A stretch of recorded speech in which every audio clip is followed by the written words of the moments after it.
So here was the plan. The plan was to jam Democratic phone lines in New Hampshire on Election Day in 2002. There was a very important Senate race going on in New Hampshire that year. In fact, it was the race that gave Republicans the majority of the Senate after that cycle. And after about an hour and a half of doing this phone jamming, they called panicked, stop, at all costs, stop. Well, I had talked to an attorney and he had given me the green light, so I thought, well, I'll stop, but I'm pretty sure we're okay. And then my whole world fell apart. Yeah, of course. Look, you search for the moral high ground, but you're not there to be the moral guide to the campaign. That's not your job. Your job is to win. In many ways, as I tell you about my career in politics, that started with the rise of the Republican majority in 1992 and 1994 to losing its majority in 2006, which was the year I was incarcerated for dirty tricks.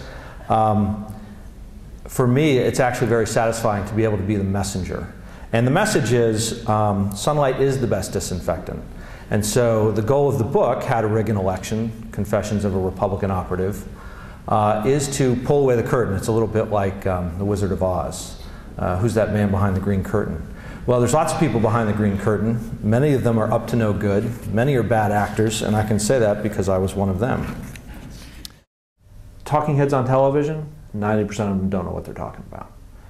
You, as political campaign managers, professionals, you have the advantage of knowing exactly what's going on. So I worked at the Republican National Committee in two capacities. One was as a regional political director for Haley Barbour, who, by the way, is a tremendous political mind.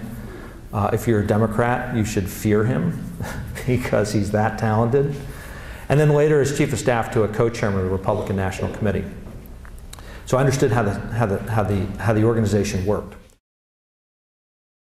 But you set up this committee, you fund it, it does its own research, it does all the things so it appears independent. But truly, because of the source of the money, it's not independent, it's coordinated. But they do enough things to appear that they're not coordinated. And this is what Swift Boat Veterans for Truth was, for instance. It was a committee, major Republican donors gave to it, and it went out and savaged John Kerry. They did a very good job. The guys who run it are great professionals. They know exactly what they're doing. They did a splendid job. Particularly if it's a Senator Obama versus a Senator McCain, that's a truly dynamic contest. Now, none of those players, from best as I can tell, are bad actors. You're not going to see dirty tricks from their campaigns, but you will see them from the consultants. You will see them from the consultants running the 527s because they have a lot of money to be made. There's going to be another $1 billion spent, and there's a lot of profit to be had from running those 527 committees. What I can tell you is that's going to be the Republicans' campaign because it's so simple at that point. They're going to scare white people, and Reverend Wright is the perfect vehicle for that. And so the question will be how they actually use that video on television. And it's how they're going to use it and where they're going to use it, which will be interesting. And I can tell you it's probably going to be central Pennsylvania, parts of Ohio, parts of Florida, of course, and probably going into some states that haven't been competitive for a long time, like New Jersey. So you think that McCain has a good chance in New Jersey? If McCain has a good chance in New Jersey, McCain has a very good chance of being president of the United States. Yeah. New Jersey hasn't been competitive since 1988. So you're talking about New Jersey being competitive, yeah, it means that things are going very well for the Republican. It means McCain is the next president of the United States. That would be my guess. If you were the campaign manager for one of them, how do you go after McCain? Well, I think it's tough to go after McCain because he does legitimately have a claim to being independent-minded. McCain-Feingold, for one, is a good example. There's others. Personally, if you're going to go down that path, if you need to go down that path to look for things that you're going to be attacking him on, again, most of this is going to happen from the 527 committees. That's where a lot of that debate's going to get ignited. But I would say S&L crisis is a great place to start because it has undertones very similar to the subprime mortgage problems. And you can draw those parallels and you can make it relevant to today. Anytime you see a dirty trick, the first thing you have to ask yourself is, who benefits? It was early in the campaign and the Clintons were ready for a response. And so what was that response? The response was to say, Senator Obama won South Carolina just like Reverend Jackson in 1984. And most of you probably observed that happen and were wondering, you probably had an emotional reaction to that, but you're maybe wondering, well, why is he saying that? Well, there was one obvious reason. They were trying to make Obama the black candidate, segment him over there, limit his growth potential.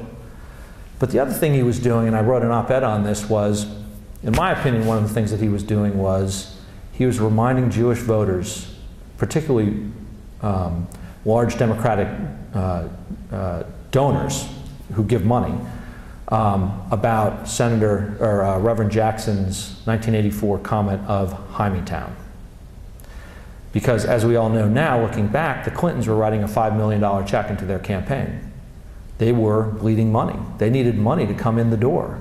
And how to do that when Senator Obama is crushing you in something like 11 straight primaries?